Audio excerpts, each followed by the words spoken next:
அண்மை செய்தியை பார்த்து கொண்டிருக்கிறோம். நாடாளுமன்ற தேர்தலுக்காக அதிமுகவில் வரும் 21ஆம் தேதியிலிருந்து விருப்ப மனு விநியோகம் செய்யப்படும் என அறிவிப்பானது வெளியிடப்பட்டிருக்கிறது. 21ஆம் தேதி முதல் மார்ச் 1ஆம் தேதி வரை விருப்ப மனுக்களை பெற்றுக்கொள்ளலாம் என தெரிவிக்கப்பட்டிருக்கிறது.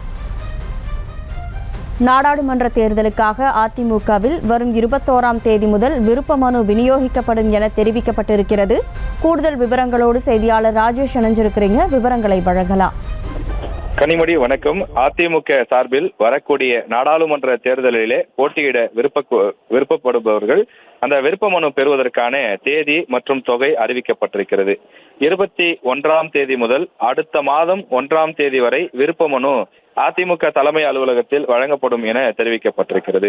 தமிழகம் மற்றும் புதுச்சேரி உள்ளிட்ட 40 நாடாளுமன்ற மக்களவை தொகுதிகளில் அதிமுக சார்பில் வேட்பாளராக போட்டியிட விரும்பக்கூடிய கழக உடன்பிறப்புகள் தலைமை கழகத்தில் வருகின்ற 21ஆம் தேதி, அதாவது புதன்கிழமை முதல் மார்ச் மாதம் 1ஆம் தேதி வரை தினமும் காலை 10 மணி முதல் மாலை 5 மணி வரை உரிய கட்டணத் தொகையை செலுத்தி விண்ணப்ப படிவங்களை பெற்று அதிலே கேட்கப்பட்டுள்ள அனைத்து விவரங்களையும் தெளிவாக பூர்த்தி செய்து கொடுத்து மீண்டும் தலைமை கழகத்தில் வழங்க வேண்டும் என தெரிவிக்கப்படுகிறது என அதிமுக கழக பொருளாளர் திண்டுக்கல் சீனிவாசன் அந்த அறிவிப்பை வெளியிட்டிருக்கின்றார்.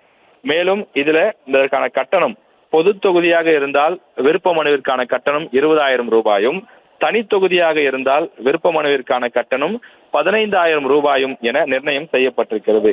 திமுகவை பொறுத்தவரையில் ஏற்கனவே அதற்கான தேதிகள் அறிவிக்கப்பட்டு இன்று முதல் விருப்ப மனு கொடுக்கக்கூடிய நிகழ்ச்சி நடைபெறுகிறது. திமுகவில் விருப்ப மனுவிற்கு 50,000 ரூபாய் என நிர்ணயம் செய்யப்பட்டிருக்கக்கூடிய நிலையிலே இன்று பலரும் அந்த விருப்ப மனு வாங்குவதற்காக அண்ணா அறிவாலயத்திலே குவிந்திருக்கிறார்கள்.